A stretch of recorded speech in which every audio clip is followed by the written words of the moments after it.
Hello everyone. Today we're going to take a look at drawing free body diagrams, and believe it or not, these will be your best friends in looking at everything force related in physics. And the reason that is because their purpose is to show all the forces acting on an object, and that will allow you to figure out what's going on. And if you can't identify the forces, there's no way you're going to get, the acceleration, change in motion from them. So we've got to be able to do this correctly. First up, we've got to look at the forces we've talked about are over here.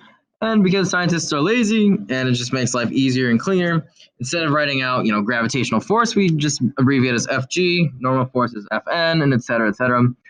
So just be familiar with what those mean. We only talk about a couple forces, so it's not too hard to remember. And then remember, as we're drawing these free body diagrams, we're going to use arrows for forces because they are vectors, meaning they've got magnitude and direction. So they've got a quantity and a direction, because if I just say I push the box with 10 newtons, you have no idea what that really means. Now, if we have a situation, we say 10 newtons to the right, now we can imagine what's going on. So we're going to start off with some easy examples, hopefully. If you imagine a book sitting on a table, you've got a table, very nicely drawn, of course, and a physics textbook being used as a paperweight, as it should be. So on any free body diagram, just start with a box to represent your object. Okay, so this is going to represent our book. Okay. And you've got to think about what forces are acting on my book. Well, it's on Earth, and so we always are going to have gravity. Okay, gravity, when we're on top of a planet, we're always going to assume it's going down, because that makes sense. It makes our lives easy. We're going to say that's Fg.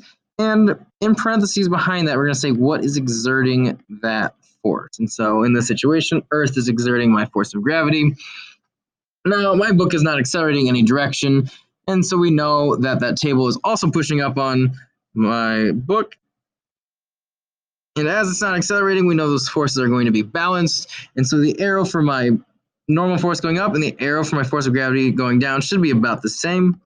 Technically, I should get a ruler out, but now, as long as it's similar in size, it's okay. And so what is exerting that upward force would be my table. Okay, it's called a normal force because the atoms in my table are pushing upwards on the atoms in my book to prevent it from falling. Okay. Now, if we look at a box being pushed by a person on the floor, so we're going to have the floor, we're going to have our box, we're going to have a very professionally drawn stick figure pushing with all their might, close their head up. Okay. So you always start, I'm going to say, here's my box. Of course, we're on Earth, so we've got force of gravity going downward, and that is exerted by Earth. As it's probably not accelerating through the floor or going upwards, we have a normal force from the floor, which will be equal in magnitude. This is pushing. Okay, so we are pushing to the right this direction. We're going to call that our applied force going to the right. So force applied, or FAP over here, and that is applied by the person. Okay. And as it's sliding along the floor, we're going to say our floor is pushing it back the other direction. Oops, let's make that illustrator. Okay. And that's going to be force of friction as it slides across there. Okay. Friction is just a result of the atoms interacting as they try and pass over each other. And our floor is also exerting our force of friction. Note, whenever you're drawing one of these force arrows, you always start in the middle, and then your arrow should be going the direction that is being pushed or pulled by that object. So gravity's pulling down, floor is pushing up. They both start in the middle, but go down and up respectively.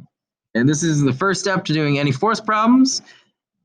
So I hope this is helpful. As always, good luck, have fun.